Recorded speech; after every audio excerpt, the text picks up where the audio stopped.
విధంగా నేను నిర్వర్తించడానికి నా స్థాయి శక్తిలో కూడా కృషి చేస్తాను ఈ సందర్భంగా తెలియజేస్తున్నాను.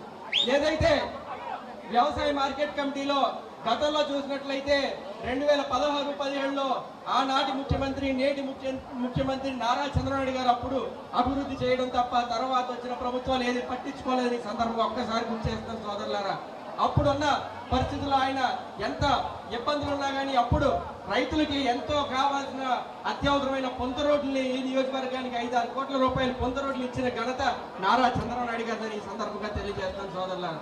మళ్ళీ కూడా ఈ కమిటీ మేము కానీ లేదంటే స్థానిక మంత్రివర్యులు శాసనసభ్యులు సుభాష్ గారి అండతో ఖచ్చితంగా ముఖ్యమంత్రి వర్యులు కూడా మేము అడిగి ఈ నియోజకవర్గానికి పొంత రోడ్లు ఏదైతే రైతులు కావాలో అవి కూడా తీసుకుని వచ్చే బాధ్యత కూడా తీసుకుంటామని చెప్పి సందర్భంగా తెలియజేస్తున్నాం సోదరులారా. అదేవిధంగా ఈనాడు ఈ పదవి నాకు వచ్చిందంటే దానికి ఒకే ఒక కారణం, అది మంత్రివర్యులు నారా లోకేష్ గారిని ఈ సందర్భంగా తెలియజేస్తున్నాం సోదరులారా. ఎందుకనంటే లోకేష్ గారు పార్టీ పగ్గాలు చేపట్టినప్పటి నుంచి కూడా ఏదైతే 2013-14 ఆ సమయంలో ఆయన మీద ఉన్న అభిమానంతో ఆయన స్ఫూర్తితో నేను రాజకీయాల్లో రావడం జరిగింది. ఆ రోజు నుంచి కూడా నన్ను ఒక విద్యార్థి నాయకుడిగా, యువజన నాయకుడిగా, నియోజకవర్గ స్థాయిలో పార్టీ నాయకుడిగా ఈ రోజు వ్యవసాయ మార్కెట్ కమిటీ చైర్మన్ గా యువతకి ఇవ్వాలని చెప్పి ఆయన ఇచ్చిన ఒక కొలమానం వల్లే నాకు ఈ రోజు ఈ పదవి వచ్చిందని ఈ సందర్భంగా మీ అందరికీ తెలియజేస్తున్నాను సోదరులారా.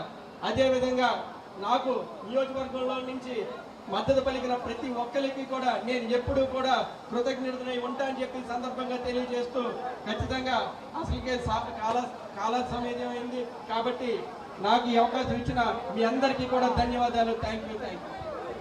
అందరూ కూడా భోజనాలు చేసి వెళ్ళాల్సిందిగా కోరుకుంటాను. పోలీస్ వారికి, మీడియా వారికి కూడా ముఖ్యంగా నా ప్రత్యేక కృతజ్ఞతలు. Thank you.